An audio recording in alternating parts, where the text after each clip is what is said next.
Graças Pai do Senhor a todos. Estão todos me ouvindo bem? Então, hoje a gente vai começar uma nova série de estudos que fala sobre oração, intercessão e a obra missionária. E antes de começar, vamos orar. Pai, em nome de Jesus, louvado seja o Senhor. Graças te damos por mais esse dia, por mais essa noite, por esse culto. Grande é o Senhor, tu é majestoso e tão maravilhoso é estar te louvando, engrandecendo o seu nome. E que nesse momento o Senhor possa estar falando conosco, que a tua palavra venha em nossos corações, que possamos refletir, repensar nossa conduta de vida e que possamos fazer tudo para a glória do Senhor. Em nome de Jesus, que eu oro e te peço. Amém.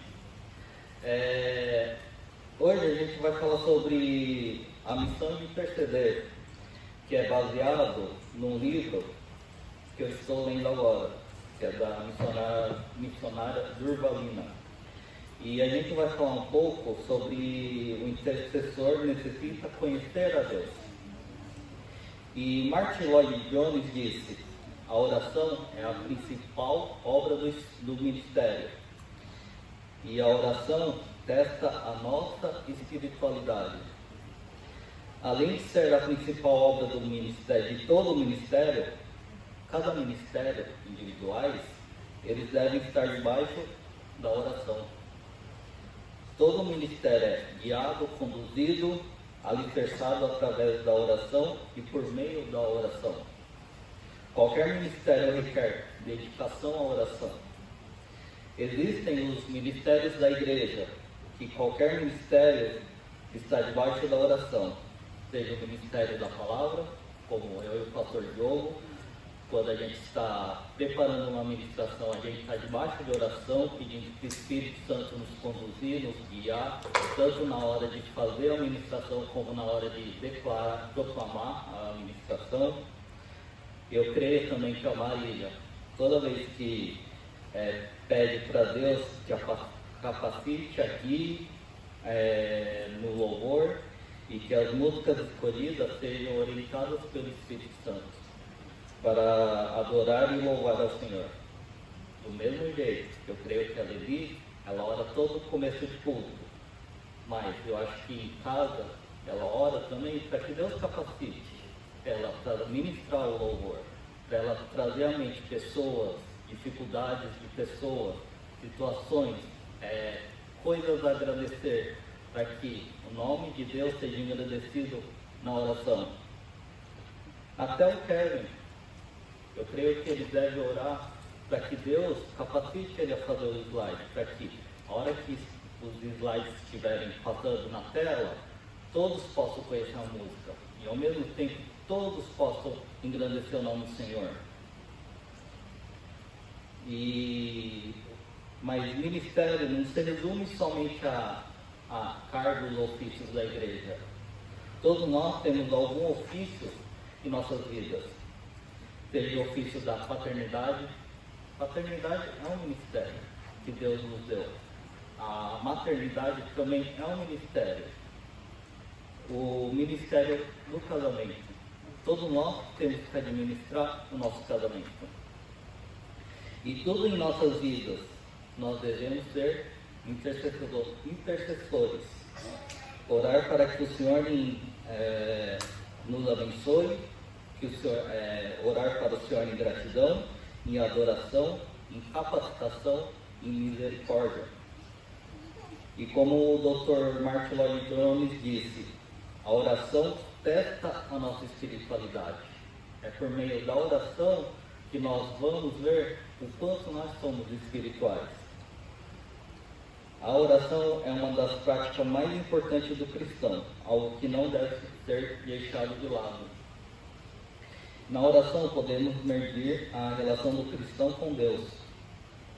E o que é oração? A definição básica, assim, que a gente pode colocar é uma conversa com Deus. É quando nós falamos com Deus. Mas não é uma mera conversa. Na palavra aprendemos que a oração é uma construção de um relacionamento.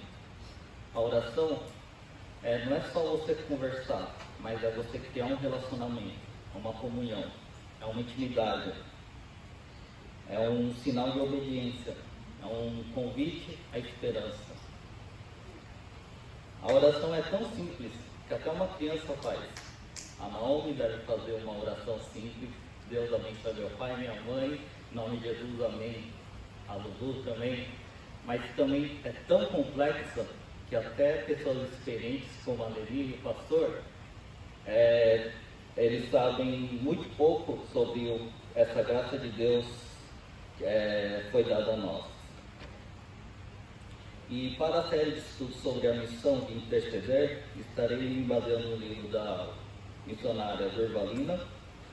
E a missionária Durvalina, uma pequena biografia dela, é que ela é formada em teologia pelo Seminário do Betel Brasileiro, em pedagogia pela Universidade Federal da Paraíba, mestre em educação pela Universidade de Mackenzie, especialização em missiologia pela WEC na Austrália, que é uma agência cristã de missões. É diretora do Centro de Educação Teológica e Missiológica Betel Brasileiro há 18 anos. Dirigiu o Seminário Betel Brasileiro em São Paulo por 28 anos.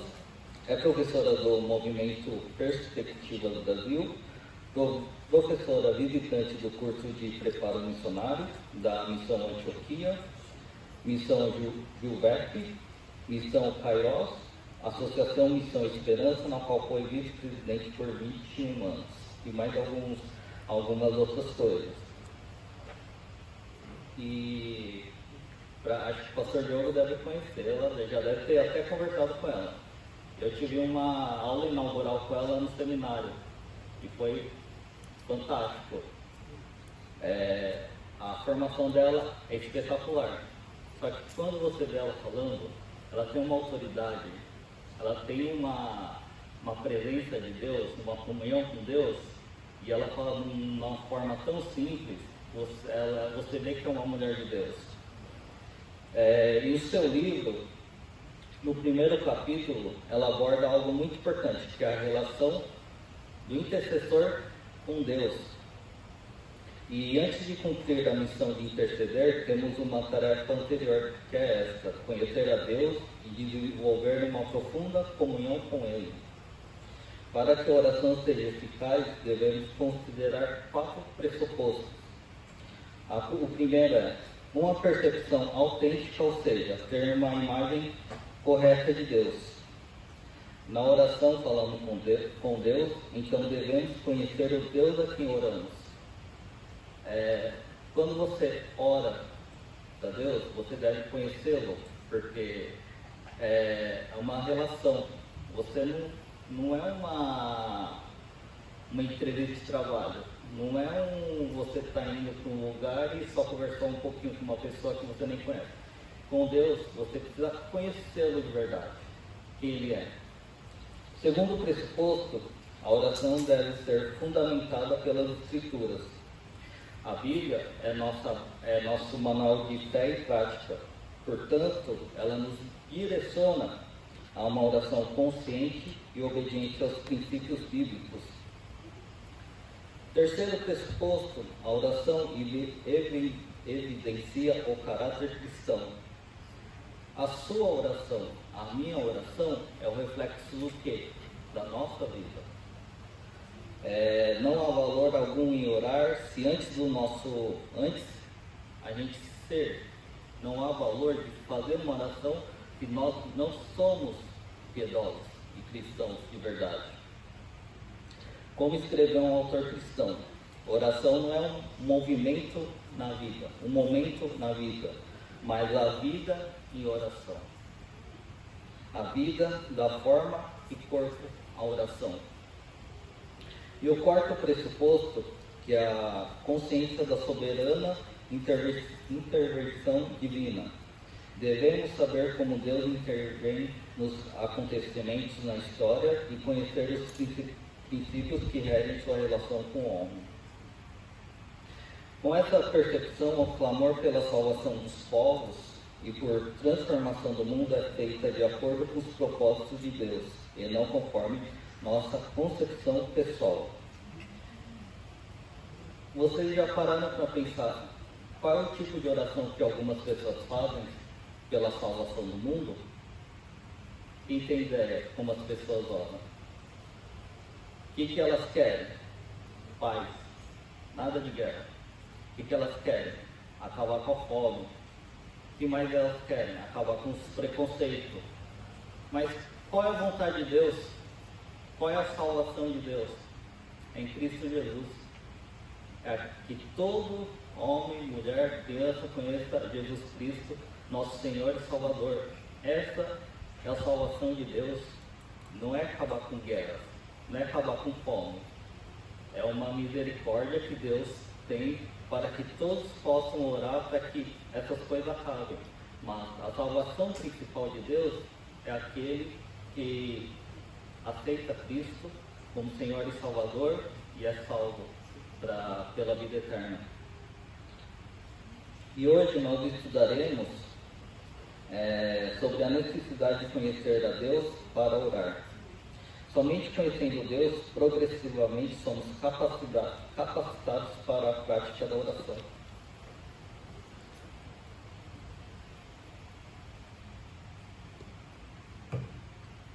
Primeiro ponto é: intercessor busca conhecer a Deus. J.I. Packer disse: pode-se saber muito sobre Deus sem se conhecer muito dele. Será que isso é verdade mesmo? Dona Luísa, a senhora aqui se converteu mais, a última se convertente de nós, né? A mais recente. Você já, como era a sua imagem de Deus antes de começar a estudar? Eu imaginava assim que era impossível assim, acessar até essa comunicação que hoje eu faço, eu oro, né? Eu achava que era impossível a gente conseguir.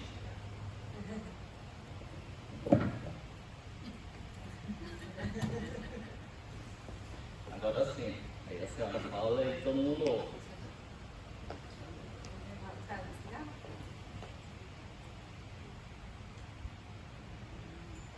Então eu achava uma coisa que era impossível eu chegar a Deus.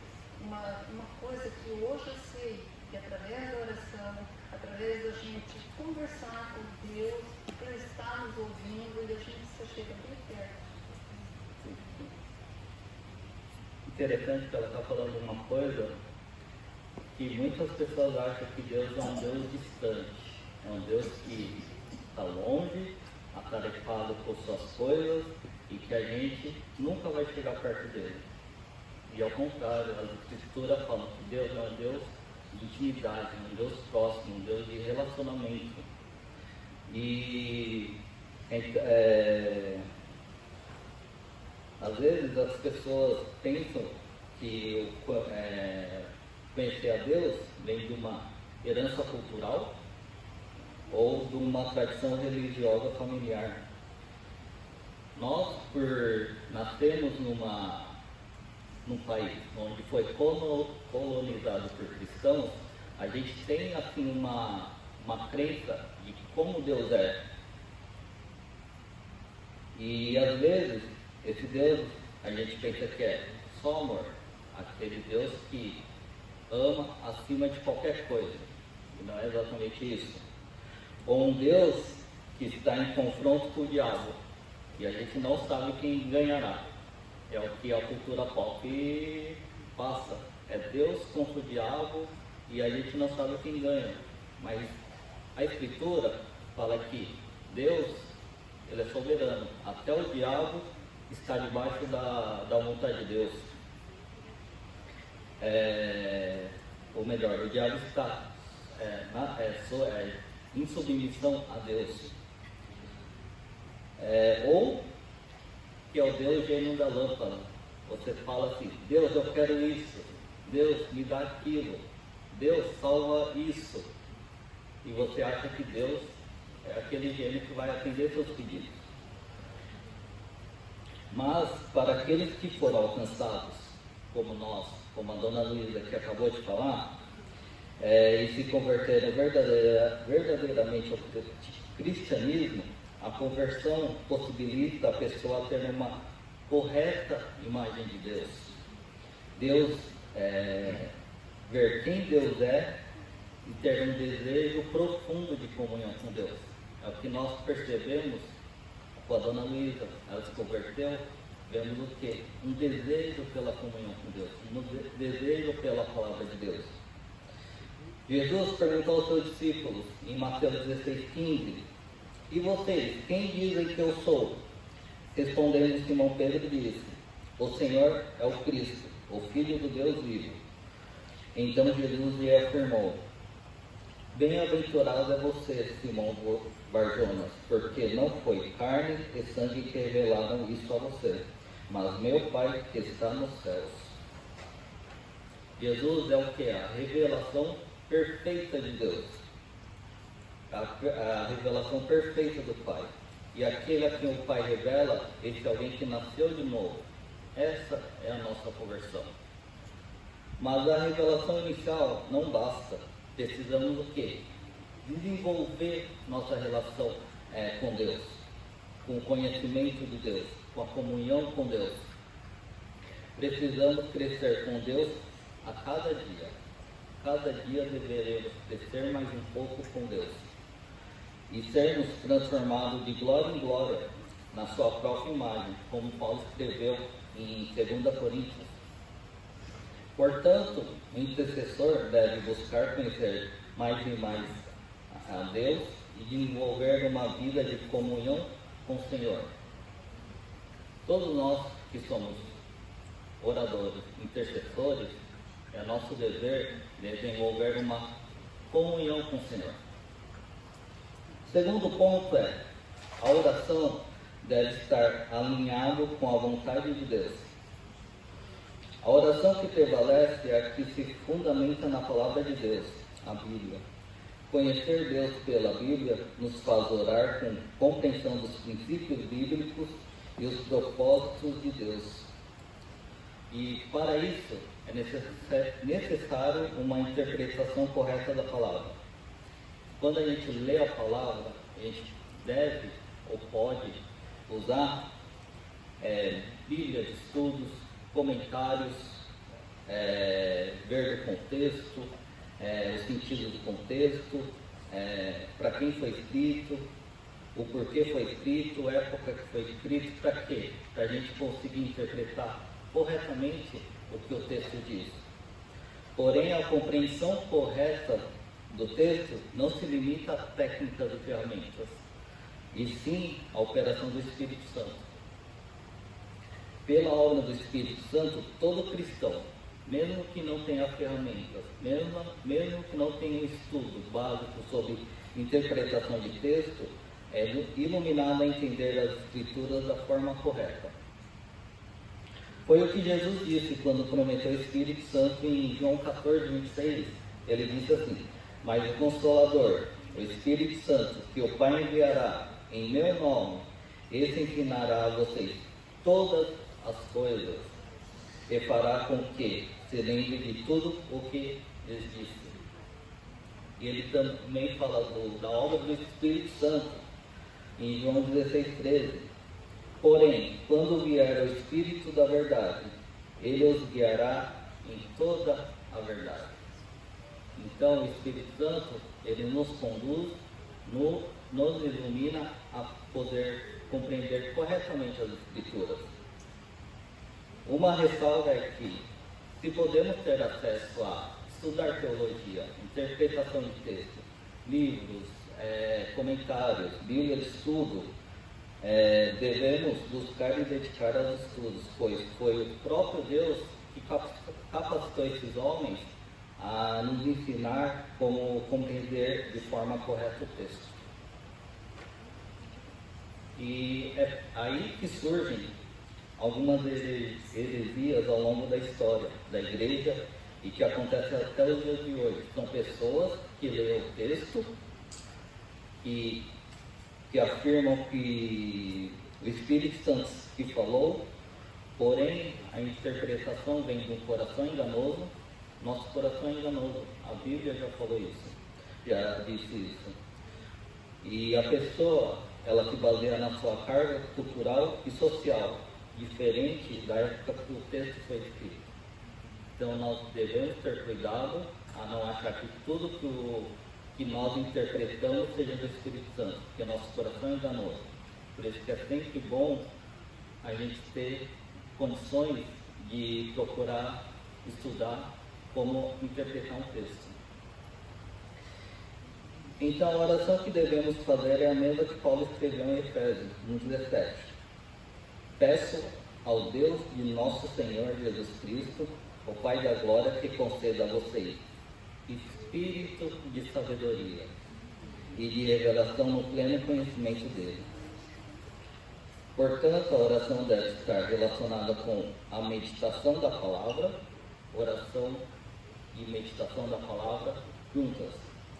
Na oração há um diálogo com Deus. Ouvimos sua voz por meio das Escrituras e fazemos a nossa voz ser ouvida pela oração. Quando a oração e meditação da palavra estão juntas, nossas orações se conformam com a palavra de Deus, então temos certeza de sermos ouvidos e confiança absoluta no Deus a quem oramos ser conhecido.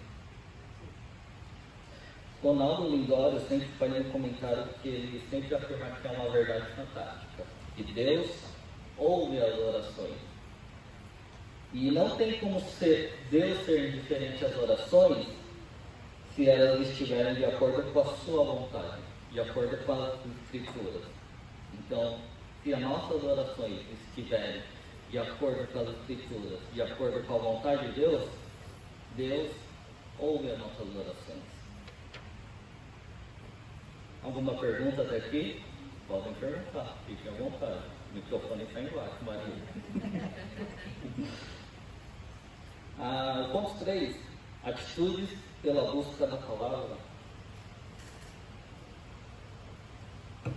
Vamos ver algumas atitudes que todo convertido almeja conhecer mais a Deus deve tomar. Para isso, nada melhor que usar a própria Bíblia para limpar algumas razões. E a gente só precisa usar um texto, Salmo 119. Abra comigo Salmo 119.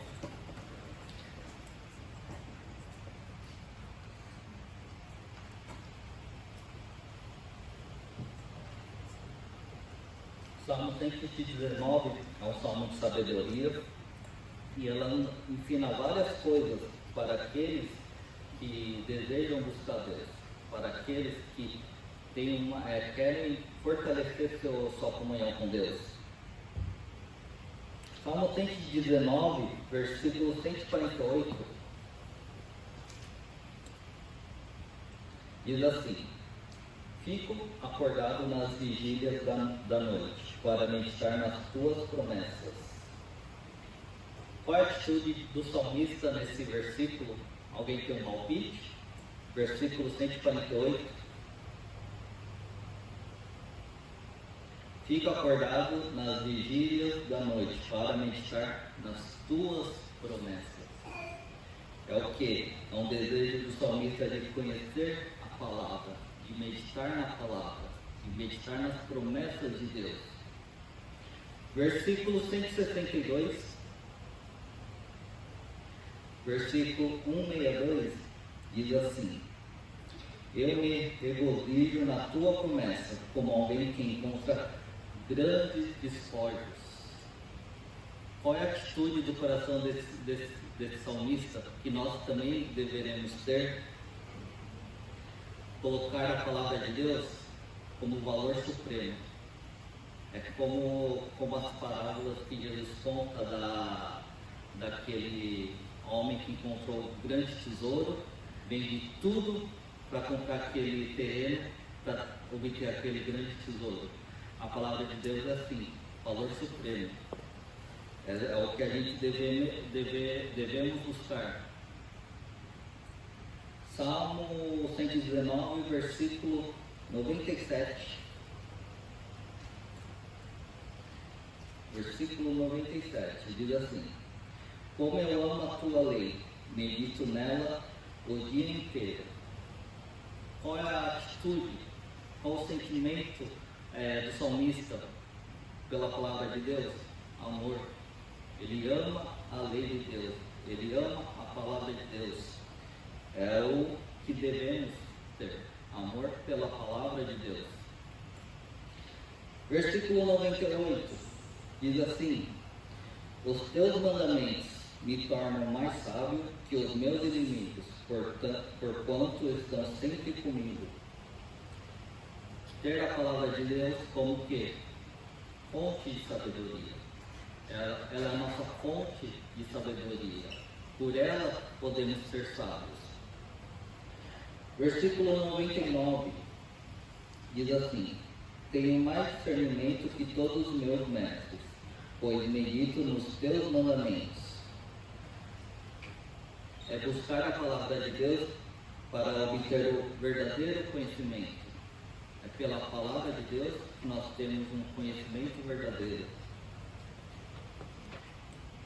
Versículo 100 agora.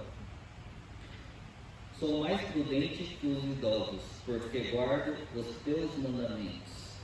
A palavra de Deus nos torna o quê? Prudentes.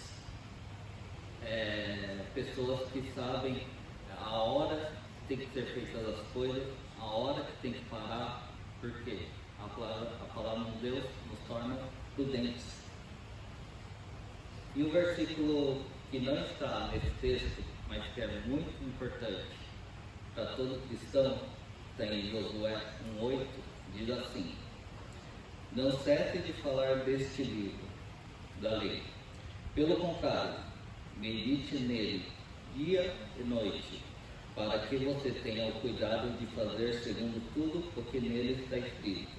Então você prosperará e será bem sucedido.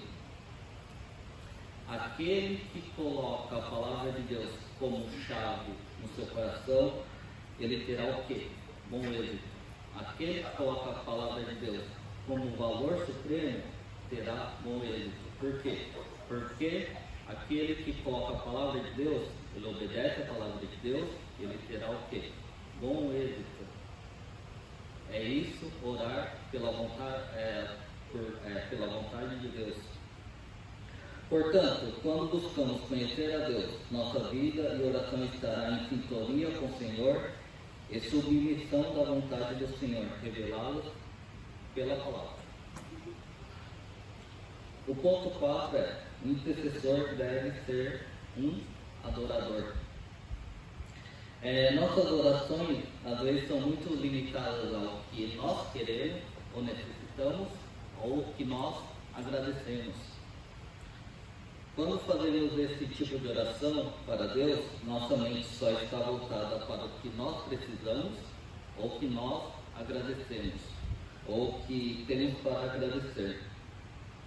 E acabamos deixando de lado o conhecer a Deus, pois nosso foco está em nós, não em Deus. Já parou para pensar nisso?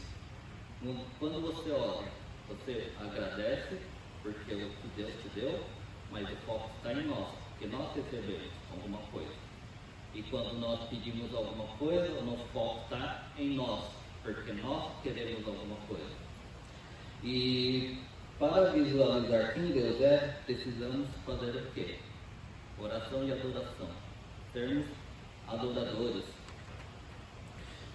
Quando nos aproximamos de Deus para adorar, nossa mente está pensando em quê? Em nós ou em Deus? Na pessoa de Deus, como ele devemos pensar na pessoa de Deus, como ele é maravilhoso, deslumbrar quem ele é e não apenas no que ele fez ou no que ele pode fazer. A oração de adoração vai exaltar seus atributos divinos, exaltar nossa devoção e amor pelo que Deus é. Sempre exaltar pelo que Deus é. Os salmos são louvores, poesias e orações que nos ensinam e servem de modelo para a adoração ao Senhor.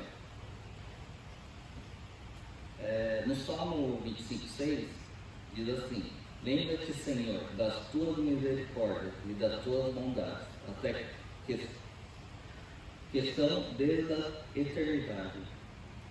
Nesse pequeno versículo, vemos o salmista o quê?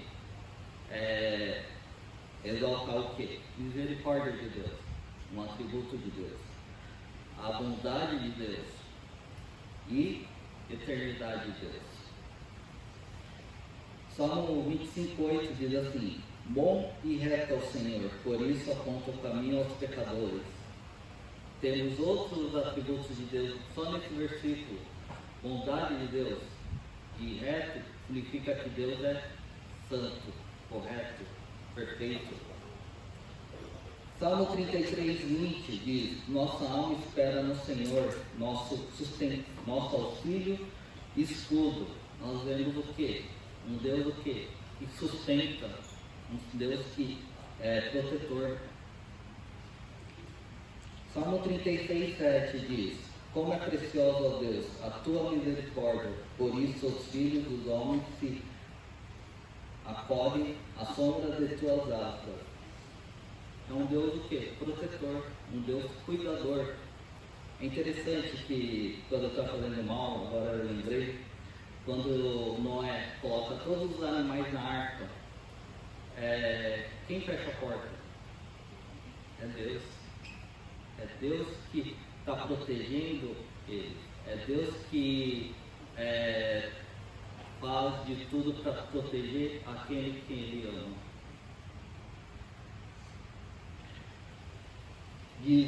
Salmo 145 diz assim: o Senhor é fiel em todas as suas palavras, e santo em todas as suas obras. O salmista está declarando que Deus é o quê? Fiel. Ele é santo. Isso é adoração. Exaltar o nome de Deus. Exaltar seus atributos. E a adoração, ela também demonstra nosso amor por Ele. Salmo 18:1 diz: eu te amo, ó Senhor, força minha. Nossa adoração passa por demonstrar nosso amor a Deus. Salmo 84 diz, versículo 1 e 2 diz assim: quão amáveis são os teus tabernáculos, Senhor dos exércitos. A minha alma suspira e desfalece pelos atos do Senhor. O meu coração e minha carne exultam pelo Deus vivo.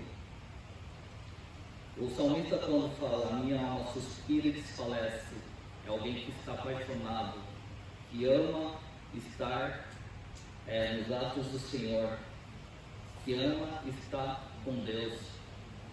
E no versículo 10 ele diz assim: pois um dia nos teus atos vale mais que 1000.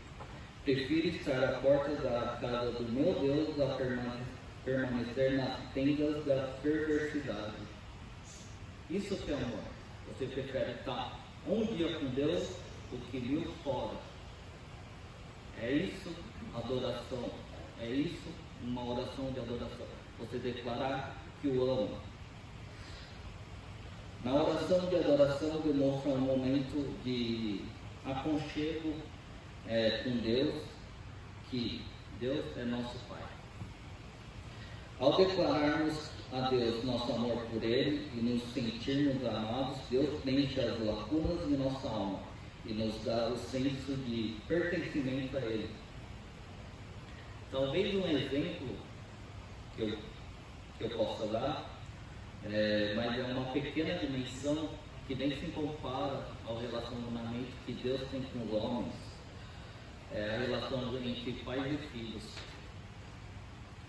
Quando pais e filhos mantêm um relacionamento saudável de afeto e amor, ambos são preenchidos por uma satisfação que é até difícil de explicar. Quando vocês estão com um relacionamento com seus filhos, não vem uma sensação de preenchimento, uma sensação de satisfação, de pertencimento, de amor, de afeição? O mundo pode estar desabando, porém seu coração está tranquilo, satisfeito com o sentimento que você é amado e que você ama teu filho. Nós, como seres caídos, estamos cheios de feridas emocionais, mas por meio da oração de adoração, a cura para as feridas da alma. Em uma sociedade pós-moderna, onde vemos uma forte tendência ao individualismo, é cada um por si hoje em dia, né? A psicanálise entende que muitos distúrbios sofridos pelo ser humano são decorrentes da necessidade de sentir-se seguro em pertencer a alguém. Portanto, a oração tem uma ação terapêutica que gera um processo de curar as feridas da alma, tratamento dos traumas ou complexos que afligem a personalidade humana. O que a missionária falou nesse livro é que a oração ela tem poder de curar, ela tem poder de curar traumas, tem poder de preencher lacunas emocionais na nossa alma. Quem conhece a história de Ruth aqui? Todos leram a história de Ruth? Como Noemi estava no começo do livro, devastada, ferida, porque ela perdeu o marido e os 2 filhos. E ela até se amaldiçoa no começo do livro. Mas quando ela começa a ter um relacionamento com Deus, voltar a ter comunhão com Deus, quando ela volta a Belém, o que Deus faz? Restaura a vida dela, restaura, preenche e cura aquela ferida do coração dela. E é isso que Deus faz, é isso que a oração pode fazer em nossas vidas. Estudos e pesquisas científicas apontam que a oração é um remédio adequado para as tensões, estresse, depressão e doenças do coração. É interessante, né? Então, uma oração de adoração está centrada em Deus, elas têm essas 4 características. A oração centrada em Deus vai ter essas 4 características. Primeiro é contemplação. Contemplamos o Senhor reconhecendo sua soberania e percepção de seus atributos divinos. É quando contemplamos quem Ele é maravilhoso, Ele é poderoso, Ele é eterno, Ele é bondoso, Ele é onisciente. É isso, contemplação. A segunda característica é adoração. Também temos um momento de adoração que é dar glória, exaltar pelo que o Senhor é e seu caráter é perfeito. A terceira característica é louvor. Louvar por meio da oração com ações de graças pelo que Ele faz, louvar pelas suas obras. E a quarta característica de uma oração centrada em Deus é o quê? Comunhão. É a nossa identificação com Deus. É uma relação pessoal, profunda e duradoura com Deus. E nessa união com o Senhor podemos ter uma dimensão, mesmo que pequena, da presença de Deus. Um exemplo é quando Moisés, ao descer no monte da oração, o seu rosto brilhava, resplandecia, porque a glória de Deus resplandecia em sua face. Na oração podemos ter o quê? Essa pequena presença de Deus. Mesmo pequena, nós podemos ter. A oração de adoração é necessária para desenvolver a comunhão e intimidade com Deus. Porque na oração de adoração, realmente conhecemos quem Ele é, realmente proclamamos o que Ele é e o adoramos. Concluindo, resumindo, para que as nossas orações possam se desenvolver e almejar uma comunhão com Deus, o primeiro passo é conhecer a Deus e a sua palavra. E nós só conhecemos a Deus por meio da palavra. O segundo passo é tomar atitudes pela busca da palavra. Como o salmista falou no Salmo 119, desejar pela palavra, colocar ela como valor supremo. O terceiro passo é a oração deve estar alinhada com a vontade de Deus. A oração não é a nossa vontade, mas a vontade de Deus revelada pelas Escrituras. E o quarto passo, não devemos só pedir e agradecer, mas ser adoradores do Senhor.